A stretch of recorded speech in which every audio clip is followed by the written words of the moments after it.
नमस्कार दोस्तों, आप सभी का स्वागत है अप्रोच सीजीपीएससी एंड व्यापार में।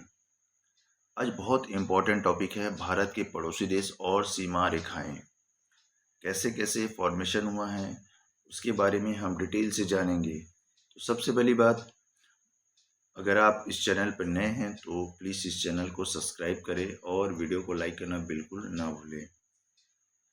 भारत दक्षिण एशिया का सबसे बड़ा देश है।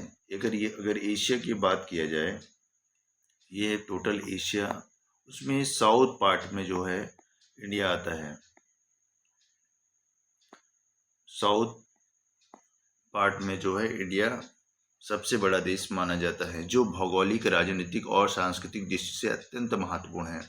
भारत का अगर भौगोलिक क्षेत्र देखा जाए, अगर इंडिया का भौगोलिक क्षेत्र है टोटल देखा जाए, तो भौगोलिक क्षेत्र है इसका 3287263 किलोमीटर स्क्वायर, 32,87,263 किलोमीटर स्क्वायर जो है भारत का भू क्षेत्र है।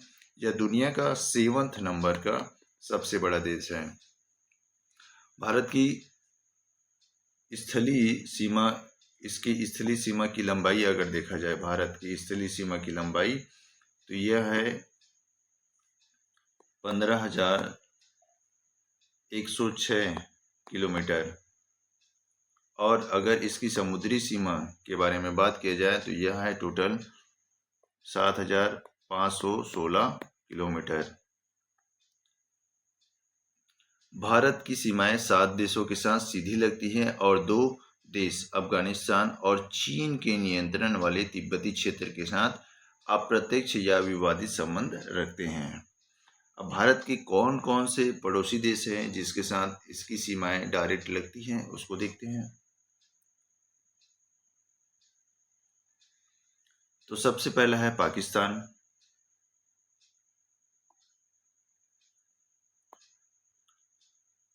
सेकंड है आपका चीन का तिब्बती वाला क्षेत्र। थर्ड है आपका नेपाल। फोर्थ है आपका भूटान। 5 है आपका बांग्लादेश। 6 है आपका म्यांमार और 7 है आपका अफगानिस्तान।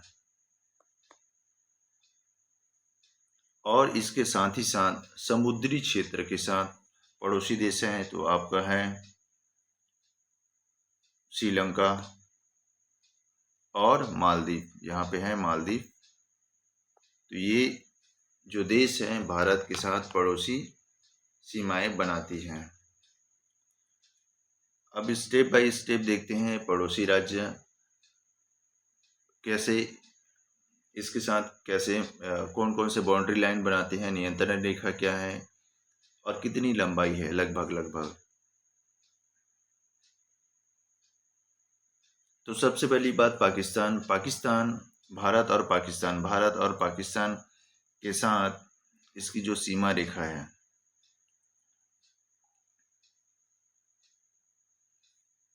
भारत और पाकिस्तान की इसकी सीमा रेखा है, वो है टोटल, अगर हम यहाँ से देखें, भारत और पाकिस्तान की जो सीमा रेखा है इस तरह से बनी हुई है। तो इसकी अगर लंबाई के बारे में बात करें तो यह लंबाई है 3323 किलोमीटर, जो जम्मू कश्मीर, जो अब केंद्र शासित प्रदेश हो गया है, लद्दाख और जम्मू कश्मीर के नाम से, साथ में पंजाब, राजस्थान और गुजरात, मतलब 5 स्टेट मान सकते हैं केंद्र शासित। इसमें अगर 2 लेंगे तो, और 3 ये स्टेट हो गए, टोटल 5 स्टेट के साथ इसका अटैचमेंट है। अच्छा, इसको इंटरनेशनल बाउंड्री लाइन के नाम से जाना जाता है। नियंत्रण रेखा, जो लाइन ऑफ कंट्रोल जम्मू और कश्मीर में है, LOC जिसको बोला जाता है। वर्किंग बाउंड्री जम्मू में है, वर्किंग जो बाउंड्री है यहाँ पे वो आपका जम्मू में है।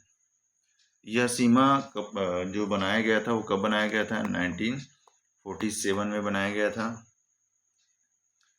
जिसको क्या बोलते हैं, रेड क्लिफ के नाम से जाना जाता है।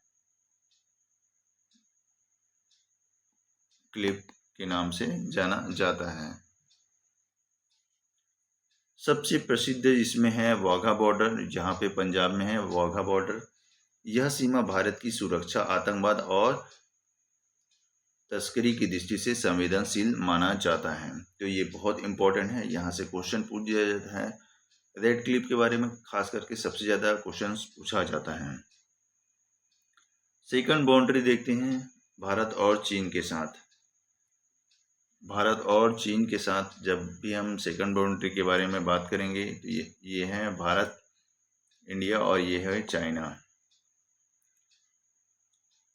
जो तिब्बती वाली क्षेत्र है, तो भारत और चाइना के बीच में अगर हम लाइन की बात करेंगे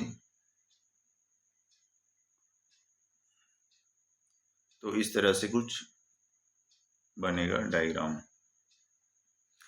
तो ये टोटल लंबाई जो है आपका चाइना के साथ है 3488 किलोमीटर।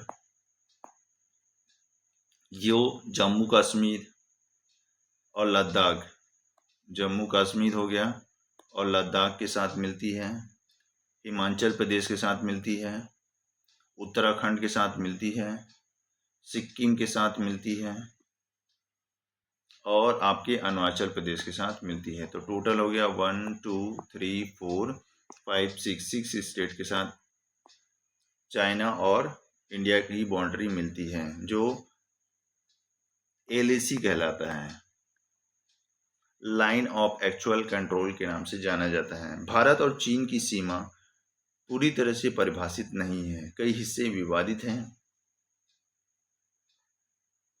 भारत और चीन की सीमा में कई तरह की उलझनें लगातार बढ़ती जा रही है। प्रमुख विवाद है अक्साई चीन, जो लद्दाख वाला क्षेत्र है, यहाँ पर जो है प्रमुख विवाद बना हुआ है।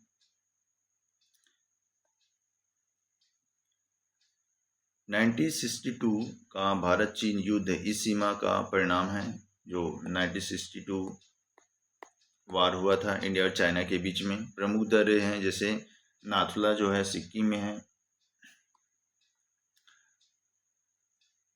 बुमला जो है आपका अरुणाचल प्रदेश में है और लेपू लेक जो है उत्तराखंड में है।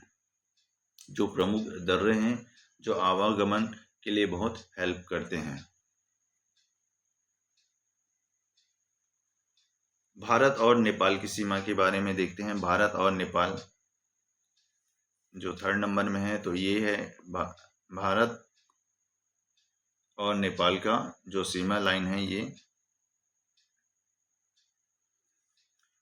इसकी टोटल लंबाई जो है 1751 किलोमीटर है। जो राज्य सिक्किम, पश्चिम बंगाल, ये पश्चिम बंगाल हो गया, और बिहार, उत्तर प्रदेश, ये वाला उत्तर प्रदेश हो गया, और उत्तराखंड से घिरा हुआ है। तो कितने स्टेट हो गए? 1 2 3 4 5 6 स्टेट के साथ इसका घिरा हुआ है। भारत नेपाल सीमा खुली हुई है।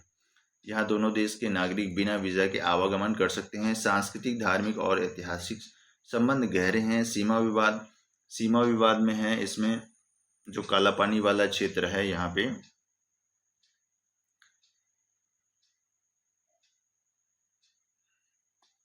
काला पानी वाला जो क्षेत्र है इसके साथ इसका सीमा विवाद है। लिपू लेक के साथ सीमा विवाद है और लिम्पुधुरा क्षेत्र के साथ इसका सीमा विवाद बना हुआ है। अगला देश है भूटान। भूटान के साथ इंडिया की जो लंबाई है वो है 699 किलोमीटर, 699 किलोमीटर है। भूटान के साथ जब हम बात करते हैं तो कौन कौन से स्टेट है? सिक्किम हो गया, पश्चिम बंगाल हो गया आपका, ये पश्चिम बंगाल हो गया, वेस्ट बंगाल, आसाम हो गया, ये वाला आसाम, और अरुणाचल प्रदेश क्या है इसकी साथ सीमा बनाते हैं। तो 4 स्टेट जो हैं भूटान के साथ सीमा बनाती हैं। भारत और भूटान का संबंध मैत्रिक पूर्ण और रणनीतिक दृष्टि से बहुत महत्वपूर्ण है। भारत भूटान को आर्थिक और सैन्य सहायता प्रदान करता है। भूटान के लिए भारत व्यापार का सबसे बड़ा साझेदार है। बांग्लादेश, भारत और बांग्लादेश के साथ जो है सीमा इस तरह से ड्रॉ हुआ है।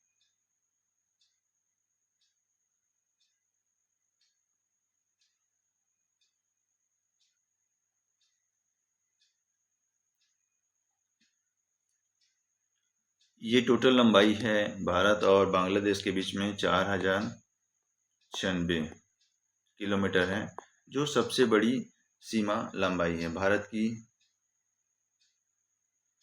जो सबसे बड़ी जो सीमा लंबाई है वो बांग्लादेश के साथ है। कौन कौन से राज्य है? तो वेस्ट बंगाल हो गया, आसाम हो गया, मेघालय हो गया और त्रिपुरा हो गया और मिजोरम हो गया। तो ये सारे स्टेट हैं जो बांग्लादेश के साथ टच करते हैं। तो कितने स्टेट हो गए? 1 2 3 4 5 स्टेट जो है बांग्लादेश के साथ टच करता है।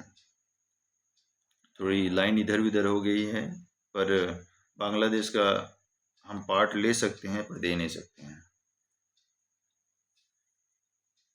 सीमा रेखा जो है 1947 में ड्रॉ किया गया था। 1947 में ड्रॉ किया गया था, रेड क्लिप से बनी थी। बाद में इसे 1971 में बांग्लादेश मुक्ति युद्ध के बाद स्वतंत्र बांग्लादेश की स्थापना हुई। यह सांस्कृतिक, आर्थिक और सामाजिक दृष्टिकोण से बहुत महत्वपूर्ण है। भारत और बांग्लादेश ने 2015 में सीमा समझौता लैंड बाउंड्री एग्रीमेंट किया। सीमा पर अक्सर घुसपैठ और तस्करियां होती रहती हैं।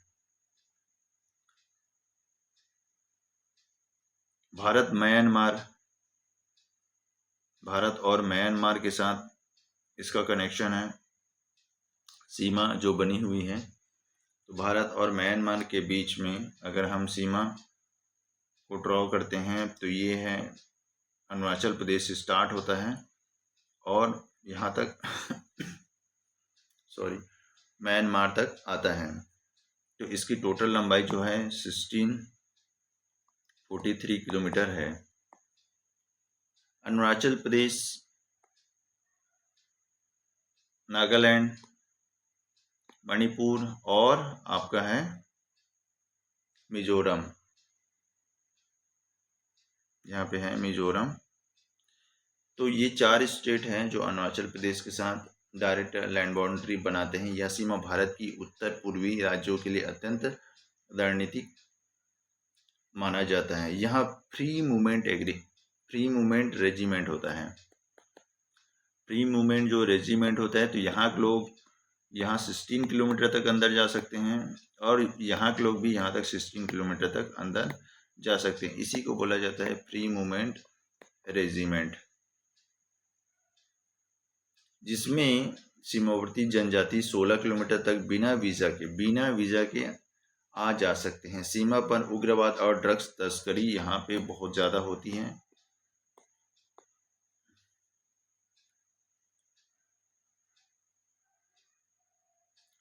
नेक्स्ट है अफगानिस्तान और भारत के बीच में सीमा। तो ये है अफगानिस्तान, ये अफगानिस्तान वाला एरिया है। तो अफगानिस्तान का कुछ एरिया जो है यहाँ पे बना हुआ है, ये लाइन जो 106 किलोमीटर भारत के साथ सीमा रेखा बनाती है। वर्तमान में पाकिस्तान अधिकृत कश्मीर से जुड़ा हुआ है। ये जो पार्ट है पीओके से जुड़ा हुआ है, यानी भारत का भी नियंत्रण इसमें नहीं है, लेकिन भारत के साथ सीमा बनाती है, जिसे डूरेंट लाइन कहा जाता है। डूरेंट लाइन कहा जाता है, जो 1893 को बनाया गया था। ऐतिहासिक रूप से भारत और अफगानिस्तान के बीच सांस्कृतिक और व्यापारिक संबंध है। वर्तमान में सीमा पाकिस्तान के कब्जे पीओके में आती है, इसलिए भारत और पाकिस्तान के बीच प्रत्यक्ष सीमा संपर्क अभी नहीं है।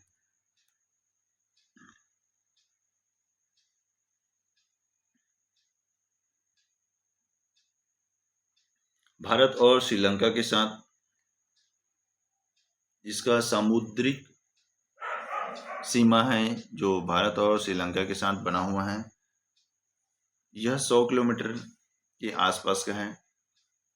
जो तमिलनाडु स्टेट है, तमिलनाडु जो स्टेट है, इसके साथ इसका अटैचमेंट है।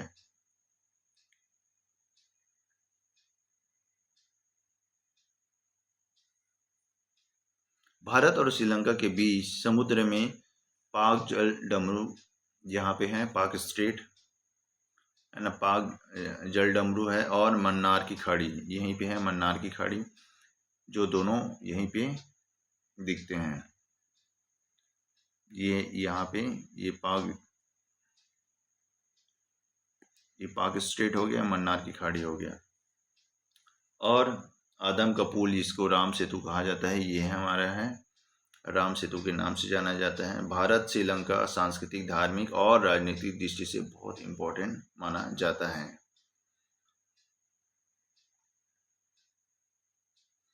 अब भारत का एक और पड़ोसी राज्य है, पड़ोसी देश है, जो भारत के साथ समुद्री पड़ोसी माना जाता है।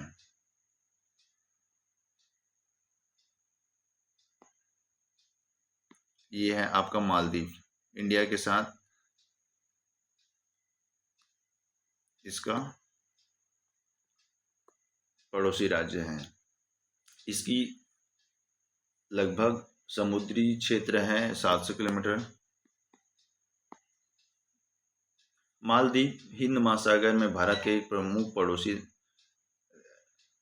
राज्य है, राज्य नहीं तो पड़ोसी देश है। भारत और मालदीव के बीच समुद्री क्षेत्र और व्यापारिक संबंध महत्वपूर्ण है। सागर नीति, security, growth and all reasons के तहत मालदीव को हमेशा समर्थन मिलता रहा, तो ये इम्पोर्टेंट चीज़ है। अब भारत की सीमाओं का रणनीतिक महत्व क्या है? सुरक्षा, आर्थिक, व्यापारिक दृष्टिकोण और सांस्कृतिक ऐतिहासिक संबंध। चीन और पाकिस्तान के सीमा हमेशा चुनौतीपूर्ण है। आतंकवाद, सीमा और अवैध घुसपैठ हमेशा बढ़ती रही है। आर्थिक और व्यापारिक दृष्टिकोण, नेपाल, भूटान, बांग्लादेश और म्यांमार के साथ सीमा व्यापार होता रहा है। समुद्री सीमाएं भारत की वैश्विक व्यापार से जोड़ती है। सांस्कृतिक और ऐतिहासिक संबंध, नेपाल, भूटान और श्रीलंका के साथ हमेशा धार्मिक और सांस्कृतिक संबंध जुड़ा रहा है। अगर हम चुनौती की बात करें सीमाओं के साथ, तो कुछ कुछ सीमाएं के साथ हमेशा चुनौती बना रहे हैं। जैसे देखा जाए तो चीन के साथ हमेशा सीमा विवाद रहा है, पाकिस्तान के साथ हमेशा सीमा विवाद रहा है, नेपाल के साथ भी लेपू लेक वाले लाइन पे सीमा विवाद की स्थिति बनती जा रही है। आतंकवाद और घुसपैठ, तो हमारा सबसे बड़ा आतंकवाद देश जो है साइड से है पाकिस्तान। यहाँ पे क्या है, हमेशा आतंकवादी और घुसपैठ की स्थिति हमेशा बनी रहती है। बांग्लादेश से भी घुसपैठ होता ही रहता है। उत्तर पूर्व में यहाँ पे उग्रवाद की समस्याएं बनी रहती है। समुद्री सीमा पर मछुआरों की गिरफ्तारी, मालदीव और श्रीलंका से भी मछुआरे आते रहते हैं। तो ये बहुत सारी चुनौतियां हैं, पर हमको इसको साइड में करके, इसको मेंटेन करके चीज़ों को बेहतर करना है, ताकि भारत को एक सशक्त और समृद्ध देश बना सकें, जो विश्व में प्रथम स्थान पर आ सके। भारत की सीमाएं केवल भौगोलिक परिधि की परिभाषा नहीं करती है, बल्कि यह भारत की सुरक्षा, आर्थिक, सांस्कृतिक और कूटनीति की नींव भी है। भारत के लिए आवश्यक है कि वह अपने पड़ोसी देश के साथ मैत्रीपूर्ण संबंध बनाए रखे और सीमा विवाद को शांतिपूर्ण तरीके से सुलझाएं। तो ये कुछ इम्पोर्टेंट पॉइंट्स थे जो आपके एग्जामिनेशन पॉइंट ऑफ व्यू से बहुत हेल्पफुल हो सकते हैं। आज के लिए इतना ही, धन्यवाद। Please like, share and subscribe this channel. Thank you.